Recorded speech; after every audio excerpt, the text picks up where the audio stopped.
Hey everyone, and welcome to today's deep dive. I'm your host, and as always, I'm joined by our resident military historian. Hey there. Yeah, I am really looking forward to getting into this one today. It's going to be intense. So, to everyone listening, I want you to think back for a second. Do you remember the climax of the movie Saving Private Ryan? Oh, yeah. Such a brutal sequence. Right. You have this ragged, just totally exhausted band of American paratroopers. They are completely cut off trying to defend this small bridge in a ruined French town against these massive, terrifying German tanks. It feels incredibly desperate to watch. Like it almost feels impossible that they could actually hold out. Exactly. Now, the town in that movie, Ramelles, was entirely fictional, but the scene itself, the sheer suffocating desperation of light infantry trying to hold a tiny choke point against mechanized armor. That part is very much rooted in historical fact. Terrifying historical fact. And that fact is the battle for La Fière Bridge. Yeah, and for anyone trying to look it up on a map later, that's spelled L-A space F-I-E-R-E, but it's pronounced La Fière. Perfect. Because this battle, it's one of those pieces of history that feels almost too cinematic to actually be real. It really does. Yeah. I mean, when you look at the raw numbers, the reality of La Fière is almost harder to believe than the Hollywood fiction. Well, that is our mission for this deep dive. We are going to completely unpack this grueling 4-day meat grinder. Running from June 6th to June 9th, 1944. Exactly. We've gathered all the unit histories, the tactical maps, the battlefield analyses, and we're going to look at exactly how a completely scattered ad hoc group of about 1,000 American paratroopers from the 82nd Airborne Division managed to hold off over 2,000 German soldiers. 2,000 regular infantry, heavily supported by armored vehicles, no less. It's just wild to think about. But to really grasp what happened here, we need to set the scene. Yeah, you have to immediately throw out any mental image you might have of a sprawling, open-field battle. Because that's what we usually picture, right? Sweeping armored maneuvers, massive formations colliding across miles of terrain. Exactly. But this was the exact opposite of that. This was a suffocating, lethal clash forced into an incredibly tiny geographical bottleneck. It wasn't about outflanking the enemy. No, not at all. It was about surviving a head-on collision in a space where, frankly, nobody had anywhere to hide. You know, I was looking at the topography of this place, and it instantly made me think of the Battle of Thermopylae in ancient Greece. Oh, the 300 Spartans? Yeah, but instead of a narrow mountain pass serving as the hot gates to funnel the Persian army, the hot gates of Normandy consisted of this narrow, slightly elevated farm road. Right, and instead of soaring mountains on either side of the road, it was surrounded by treacherous, murky floodwaters. Which is such a crazy visual. That framework is just so vital for understanding the nightmare these soldiers walked into. It really is. Because to comprehend why this tiny bridge and this one dirt road became the absolute center of the universe for the 82nd Airborne, we have to zoom out. We have to look at the larger D-Day objective. Precisely. And specifically, we really have to look at what that water was doing, because the environment wasn't just a backdrop here. It was the primary antagonist for both sides. The water wasn't just scenery, it was a weapon. A highly effective one. So let's start with the morning of D-Day. Set the strategic stage for us. What is the 82nd Airborne actually trying to achieve before the sun even comes up? Well, the 82nd Airborne Division had a highly specific, absolutely critical mission. Their overarching job was to protect the Utah Beach landings. Okay, so the amphibious forces. Right, the sprawling armada of landing craft carrying regular infantry. They're scheduled to come ashore at Utah Beach, which is about 12 kilometers to the east of La Fière. 12 kilometers, so not that far at all. Not at all. And the absolute nightmare scenario for the Allied command was that German mechanized units stationed inland would launch a massive counterattack. We're talking tanks, half-tracks, heavily armed motorized infantry. Exactly. The fear was they'd rush toward the coast and hit the vulnerable American infantry coming off the landing craft before they could even establish a foothold on the sand. And if it happened, I mean, the whole Utah Beach landing could fail, right? It would completely fail. It would wash the entire western flank of the D-Day invasion right back into the English Channel. So the paratroopers are essentially acting as a human shield. That's a great way to put it. They are drops behind enemy lines in the dark to absorb the blow, to buy the amphibious troops time to get their heavy equipment onto the sand. And the keys to stopping those German counterattacks were the bridges over the Merderet River. Specifically, two main bridges, Yeah. La Fière and chef du pont. Because of the geography of the Normandy Peninsula. Right, the German armor physically had to cross the Merderet to reach the beaches. If the Americans hold those bridges, the Germans are stuck on the wrong side of the river. But if they lose them, the floodgates literally and figuratively open. The panzers just have a straight shot at the backs of the troops on Utah Beach. Which brings us to the actual floodwaters themselves. Right, because the Germans didn't just rely on concrete bunkers and machine gun nests. They engineered the environment. It's honestly fascinating. I was looking at the maps, and they intentionally dammed up the irrigation canals connected to the river. Yeah, they flooded the entire floodplain to weaponize the landscape against any kind of airborne assault. The sheer scale of that environmental engineering is staggering. It is. By manipulating the locks and dams, the German command turned hundreds of square kilometers of normal, grassy Norman farmland into a shallow, swampy lake. But not a lake you'd want to swim in? No, I use the word lake very cautiously. It wasn't deep, navigable water, but it wasn't solid ground either. It was a treacherous, suffocating bog. Filled with obstacles, right? Oh, it was laced with submerged barbed wire fences, hidden drainage ditches, and just this thick, sucking mud. Which is terrifying, because if you're listening to this, imagine trying to sprint through waist-deep, freezing water in pitch darkness. While wearing a heavy backpack, no less. Right. You're weighed down with 80 to 100 pounds of combat gear, and suddenly you step into a hidden ditch that drops you underwater, tangled in a cow fence. It was a death trap. That is the exact environment the 82nd Airborne dropped into. And cutting straight through the middle of this massive artificial swamp is our hot gates. The Fière Causeway. Let's talk about the dimensions of this thing, because it's crucial. Well, because of the flooding, the only way to get heavy equipment, vehicles, or large bodies of men across this expanse was this single elevated road. The causeway. Yeah. It was roughly 500 meters long and barely 100 meters wide. Think about that geometry for a second. Half a kilometer in length, but only the width of an American football field. And the actual paved road on top was even narrower. So any movement, whether you were a German tank heading east or an American paratrooper heading west. It was completely canalized. Completely. You are stuck in a tube. There's no going left. There's no going right. There was absolutely no room to flank your enemy. All the grand tactical maneuvers of World War II, the sweeping armored hooks, they were impossible here. It's just a linear, completely exposed march straight down the barrel of the enemy's guns. Exactly. Now wait, I have to stop you there and just push back on this a little bit. Sure. Because we are talking about what military planners call microterrain. I look at this map and we are talking about a dirt road that is elevated maybe 3 or 4 feet above a shallow bog. Right. It's a very slight elevation. So are you really telling me that the mighty German war machine, which conquered most of Europe in weeks using blitzkrieg, was halted by a 3-foot mound of dirt? I know, it sounds crazy. Why couldn't the tanks just push through the shallow water? I mean, it's a tank. It sounds totally counterintuitive, but it cuts to the absolute heart of armored warfare doctrine. Okay, unpack that for me. When you are dealing with a 30-ton or 40-ton combat vehicle, ground pressure is everything. It doesn't matter how powerful your engine is. If the tracks can't grip solid earth, the vehicle is basically useless. Exactly. If a Panzer or Renault tank drives off that 3-foot elevated road and into the flooded farmland, the water itself isn't the actual problem. It's the mud. It's the saturated, bottomless mud beneath the water. The tank treads would instantly sink.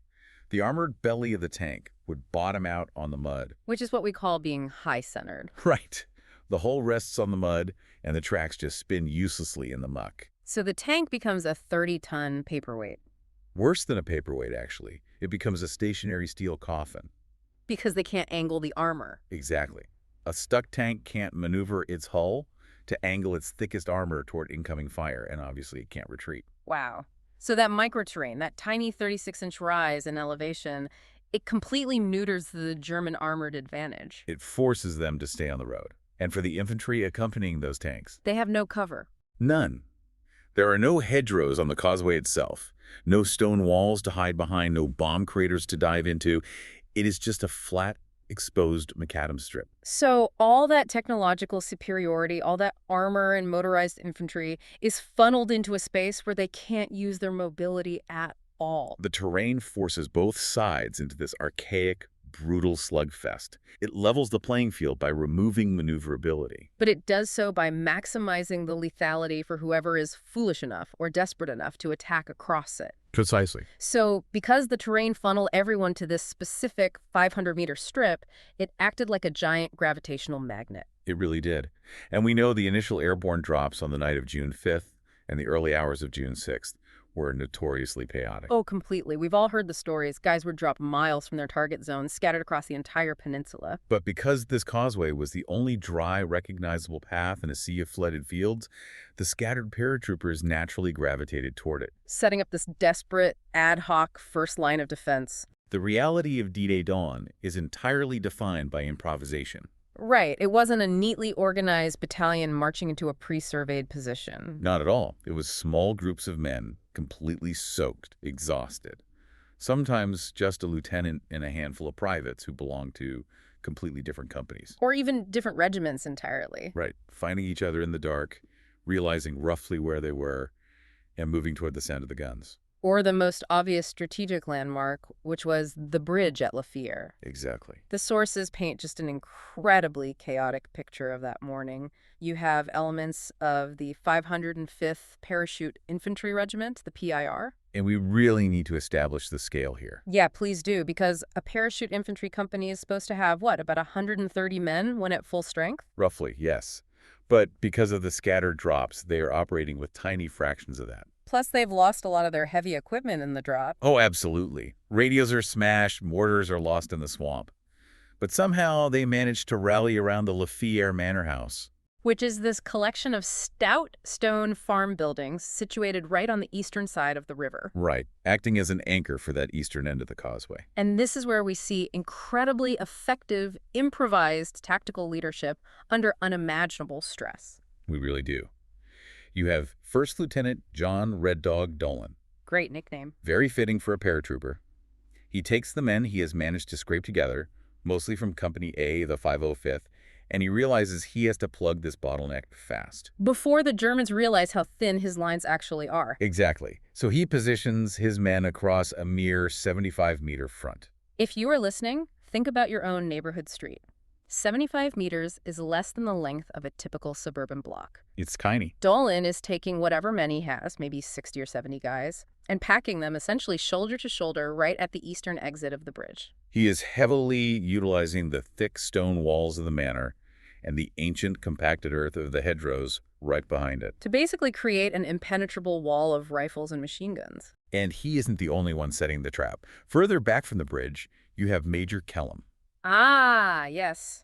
Kellum and the big gun. Right.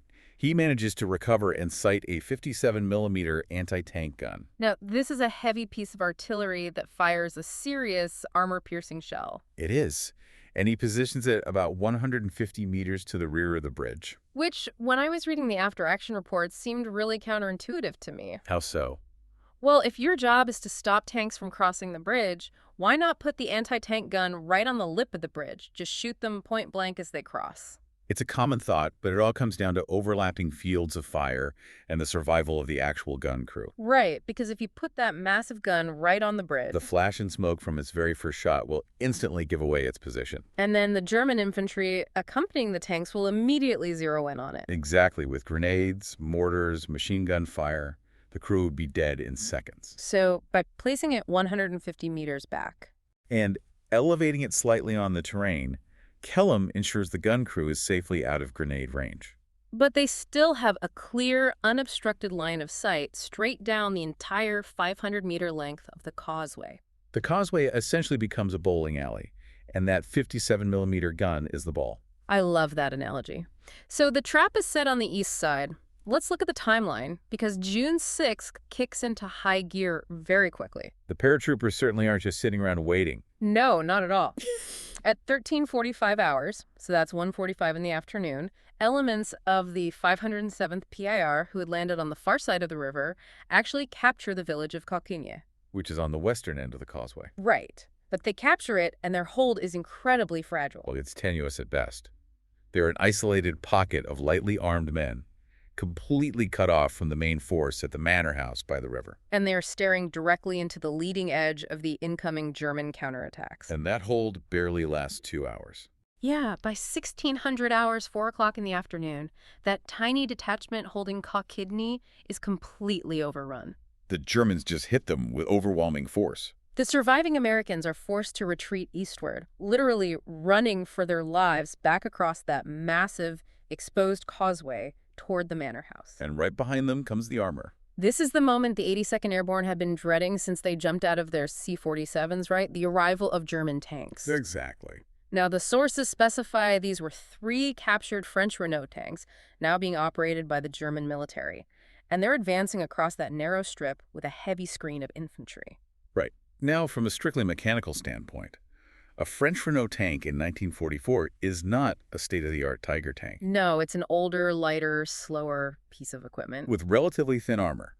But we had to put ourselves in the boots of those paratroopers dug into the dirt around the manor house. You are a light infantryman. You are exhausted, freezing, and terrified. And your primary weapon is a .30 caliber M1 Garand rifle, which shoots a bullet that will simply bounce off a tank like a pebble. So in 30 tons of grinding, squealing steel is rolling down a narrow road directly toward your foxhole, firing its main gun.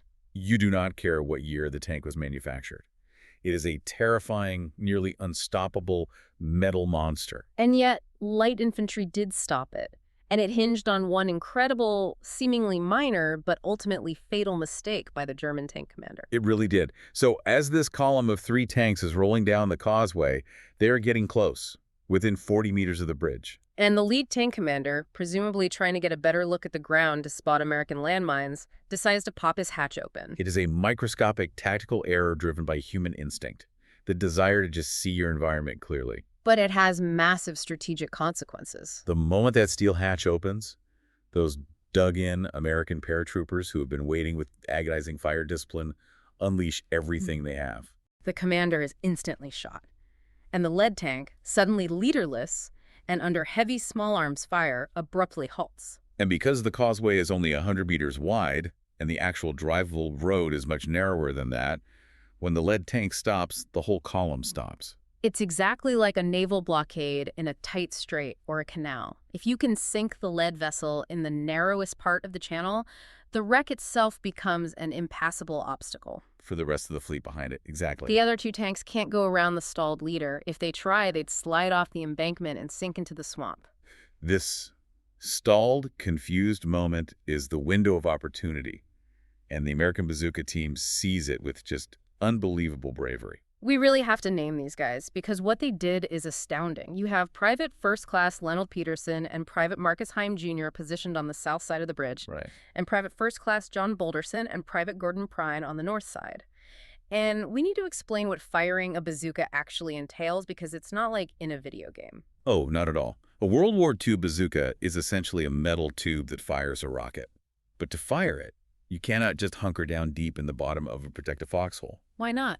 Because the weapon has a massive backblast, a literal jet of flame that shoots out the rear of the tube when fired. Wow. If you fire it inside a small hole, the backblast will cook you alive. So, to fire this weapon at a tank, these 4 men have to physically stand up. They have to rise out of their foxholes, completely exposing their upper bodies to the German infantry who are actively spraying the area with machine gun fire. They have to hoist this awkward, heavy tube onto their shoulders, take aim at a moving armored vehicle, and pull the trigger. Knowing full well that the smoke trail from their rocket is going to point a giant neon sign directly back to their exact location. The physical and moral courage required to execute that sequence of actions is immense. And we should also explain how the bazooka actually defeats the tank, because it's a marvel of physics. It really is. A lot of people think the bazooka fires a solid cannonball that smashes through armor with kinetic energy. Like a giant bullet. Right, but it doesn't. It fires a shaped charge. Right, the Monroe effect. Let's unpack that. Yes, the Monroe effect.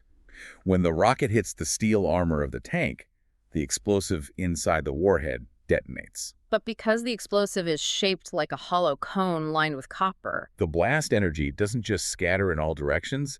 The explosion forces that copper liner to invert and turn into a hypervelocity jet of molten metal. Oh, wow. So it literally melts through the armor. It superheats and physically pushes its way through the tank's armor in a fraction of a second, spraying molten steel and lethal overpressure into the crew compartment. It is a horrifying way to die.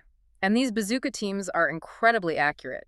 Peterson, Heim, Boulderson, and Prine rise up, expose themselves to the fire, and launch their rockets. And they hit the first two Renault tanks, completely disabling them and setting them on fire. So now the Germans have a massive problem. They have two burning hulks of steel totally blocking the road, cooking off ammunition, spewing thick black smoke. And what about the third tank at the rear of the column? That is where Major Kellam's brilliant, patient placement of the 57mm gun comes in. Yes. The third tank is trapped further back on the causeway, completely blocked by its own burning comrades. And Kellam's gun crew, sitting safely 150 meters back, looks right down that smoke-filled bowling alley, acquires the target, and systematically destroys the third tank with armor-piercing rounds. In a matter of minutes, a threat that should have broken the airborne line is entirely neutralized. So by the end of June 6th, the longest day, this scrambled, improvised defense by a few dozen exhausted men has actually held. They've slammed the door shut on the German counterattack. But the destruction of that initial German armor sent a very clear signal to the German command. Right. It proved that the east side of the bridge couldn't be easily breached with a quick, hasty attack down the road. The Germans are highly adaptable. They realize a frontal smash with light tanks isn't going to work against a dug-in, motivated enemy on this specific micro-terrain. Which forces a massive shift in their strategy. Exactly. If they can't break through the eastern side immediately, they decide to turn the western side of the causeway, the village of Cotigny, into an absolute fortress. They are going to build up their combat power and prepare to crush the paratroopers with overwhelming artillery and armor. And that strategic shift brings us to the events of June 7th, the countermoves and the siege of Tims's Orchard. Right, because to understand the shift on the second day of battle, we have to look at the sheer, terrifying amount of firepower the Germans are funneling into this tiny sector. By the morning of the 7th, the illusion that this was just a minor, isolated skirmish with scattered paratroopers is completely gone. The German High Command looks at the map and completely understands the strategic value of La Fière. If they don't cross here, they don't reach Utah Beach. So they start bringing up serious, heavily equipped, regular Army units to the western bank. We are talking about the 91st Luftland Division, specifically Grenadier Regiments 1 up 57 and 1058. And we should clarify that term, Luftland. Yeah, what does that translate to? It translates to air landing. These were elite infantry troops, originally trained to be deployed into combat by glider. Although in this scenario, they were fighting as conventional motorized infantry. Right, but they are well-equipped, highly cohesive units with substantial combat experience. And they aren't coming alone. They are joined by the 100th Panzer Ersatz Brigade. Which is technically a replacement and training brigade, but they are bringing serious heavy armor to the fight. And the Germans occupy the high ground at Cotigny. Now, let's be clear, when we say high ground in Normandy... They aren't talking about a towering mountain peak. Right. It might only be a rise of 20 or 30 feet above the flooded plains. But in a flat, swampy landscape, 20 feet is a dominating tactical advantage. The Germans utilized the thick stone architecture of the church in Cotigny, the solid farmhouses, and the dense, ancient orchards to create an elevated base of fire. From these certified positions, they can look directly down onto the causeway and across the water to the American positions at the manor house. The armored disparity between the two sides is now just staggering. It's not just those three outdated French Renaults anymore. No, the unit histories list the machinery rolling up to face these paratroopers, and it's heavy. The Germans are deploying Panzer IIIs, which are robust, heavily armored medium tanks. They have more Renault R-35s and Hotchkiss H-39s. Again, maybe not the 50-ton Tiger tanks of popular imagination, but to a paratrooper whose heaviest weapon is a shoulder-fired tube. Or a towed 57mm gun with limited ammunition. Right. It is a massive, terrifying escalation of force. It creates a crushing psychological and tactical imbalance. Think about the logistics here. The Americans have no tanks of their own at this point. None. They have very limited artillery support because the heavy guns coming ashore at Utah Beach haven't been moved inland yet. And the communication lines are still totally chaotic. So the paratroopers are relying entirely on the weapons they jumped out of airplanes with. Meanwhile, the Germans, sitting comfortably on that slightly higher ground in Cotigny, begin using self-propelled guns and heavy mortars to systematically hammer the American positions. The Americans are taking a horrific beating around the manor house. The casualties are mounting. The fatigue is setting in. And the airborne commanders realize they can't just sit in their holes and absorb artillery fire forever. If they stay static, they will be ground into dust. They need to regain the initiative and disrupt the German buildup. So on the evening of June 7th, they attempt an incredibly risky push. It is a desperate, bloody attempt to flip the board.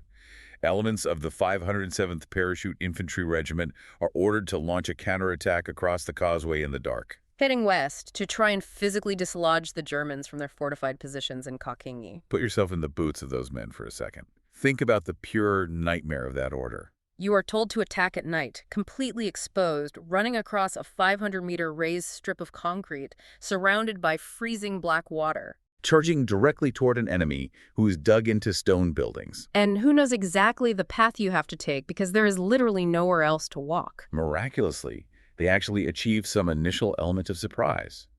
The sheer audacity of the attack caught the forward German defenders off guard. The paratroopers actually made it across the causeway and briefly fought their way into the village. But the brutal reality of combat mathematics quickly set in.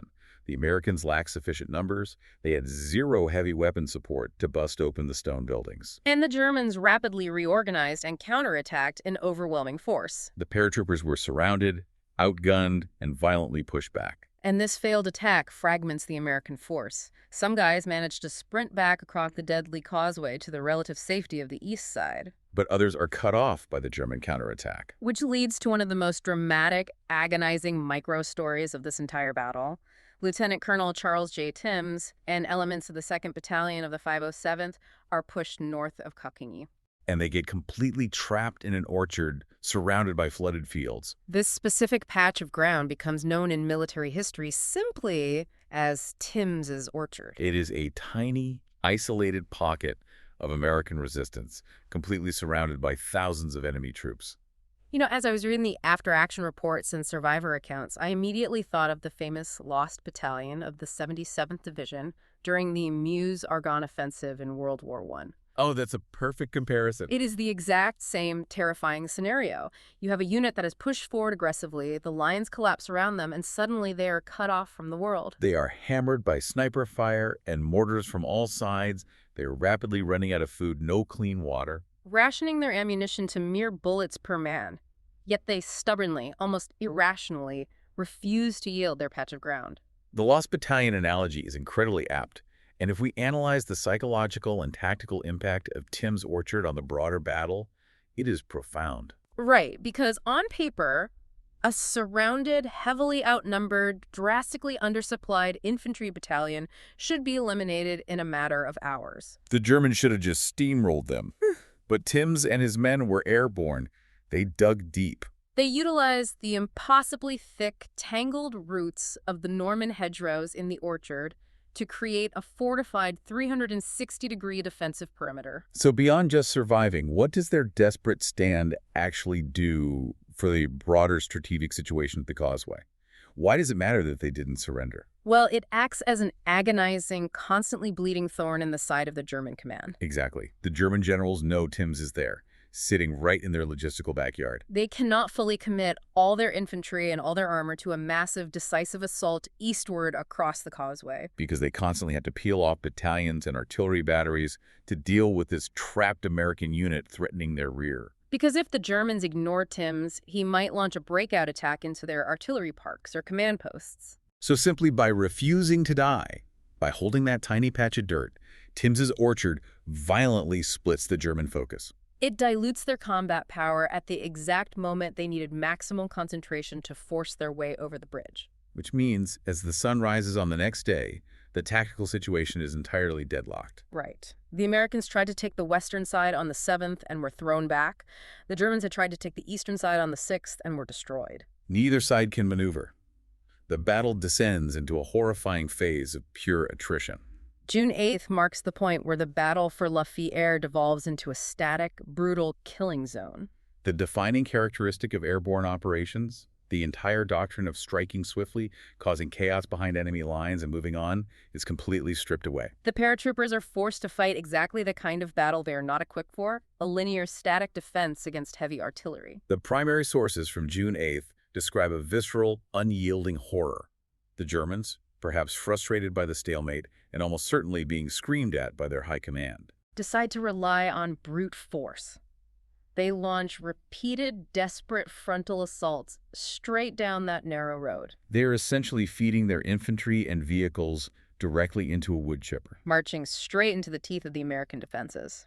And to understand why those attacks failed so bloodily, we have to deeply analyze how the Americans utilized the terrain to create enfilade fire. Yes, I want you to explain this concept because this is where the geography of the riverbank and the ballistics of the weapons intersect perfectly to create maximum lethality. Let's go back to Lieutenant Dolan setting up his men on that tight 75-meter front, and Major Kellum positioning his anti-tank gun further back. Okay.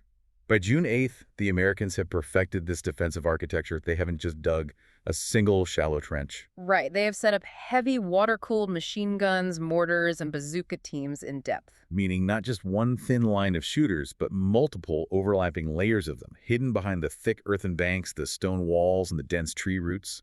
When the German columns attack down the causeway, the Americans don't just shoot straight back at the front of the column. Right, and this is a crucial point. Because if you are standing at the end of a hallway and you shoot straight down it at a line of people, your bullet only hits the first guy in the line. The guys behind him are shielded by his body. Exactly the problem.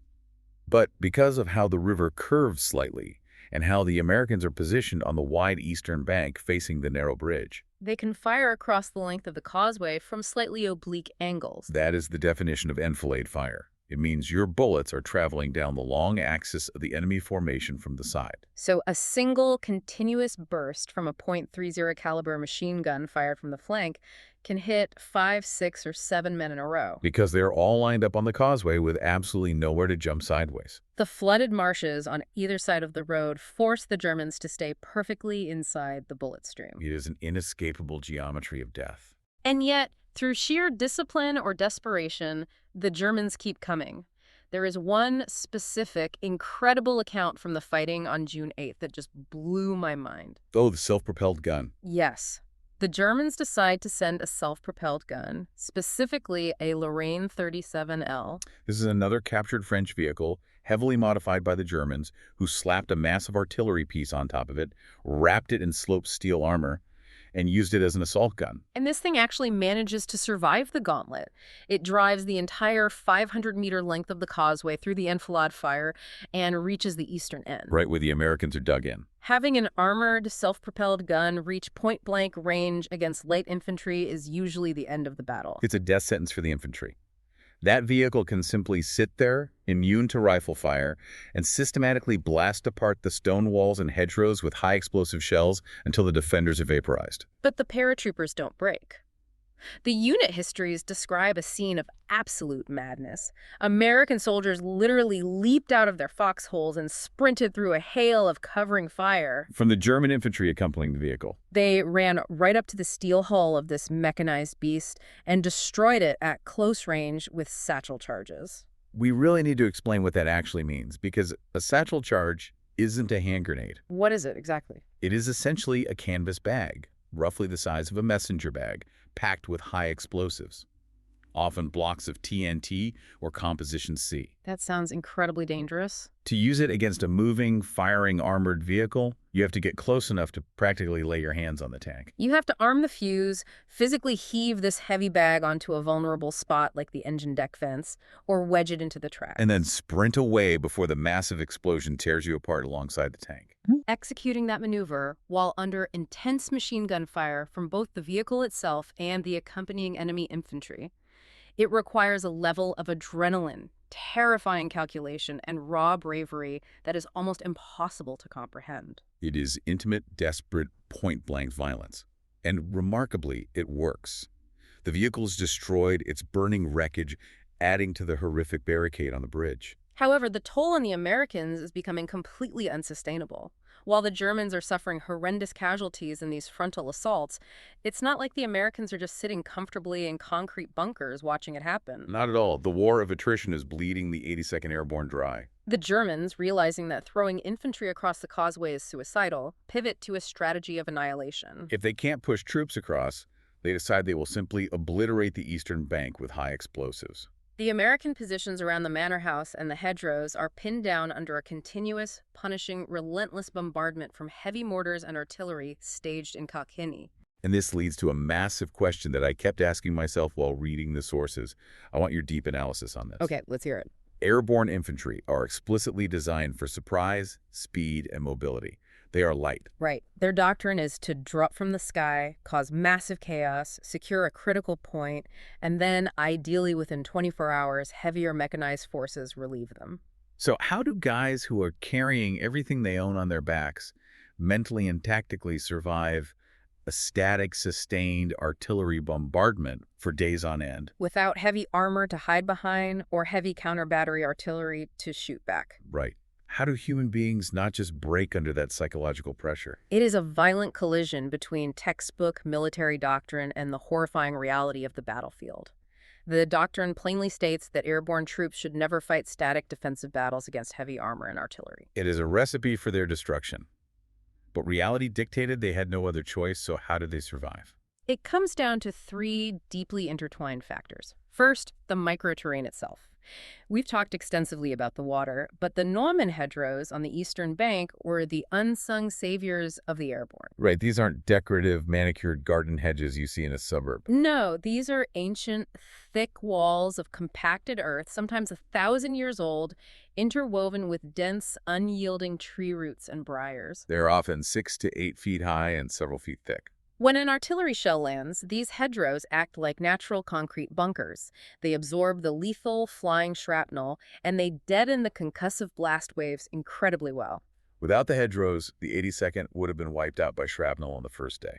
So the geography actually shielded them from the absolute worst of the artillery fragmentation. Yes. Second, and arguably most important, is small unit cohesion. Because the airborne drop was so catastrophically scattered, the men fighting and dying in these foxholes often didn't even know the name of the guy shooting next to them. But the intense, grueling, uniquely punishing training of the airborne forces forged an immediate, desperate, unspoken bond. When the officers were killed, sergeants took over. When sergeants were killed, privates took over. You don't fight for the flag at that point. You fight to keep the man beside you alive. And third, it comes down to sheer, bloody-minded, cultural stubbornness. The entire culture of the paratrooper was built around an elite status, extreme physical endurance, and a hyper-aggressive mindset. They viewed themselves as the absolute best, and they simply refused to yield the ground, even when logic dictated they should. Even when they were rapidly running out of ammunition, resorting to stripping clips of ammo off the dead to keep fighting. Even when they had no medical supplies, no morphine, and no food. They just refused to let the Germans cross. But courage and ancient dirt walls only go so far. A human body can only take so much concussion and starvation. By the night of June 8th, the horrifying stalemate made it clear to the American High Command that simply holding the line on the east side, just surviving the artillery, wasn't going to be enough. The strategic situation across Normandy was shifting rapidly. The beachhead at Utah was expanding. Thousands of regular infantry troops, tanks, and supplies were pouring ashore.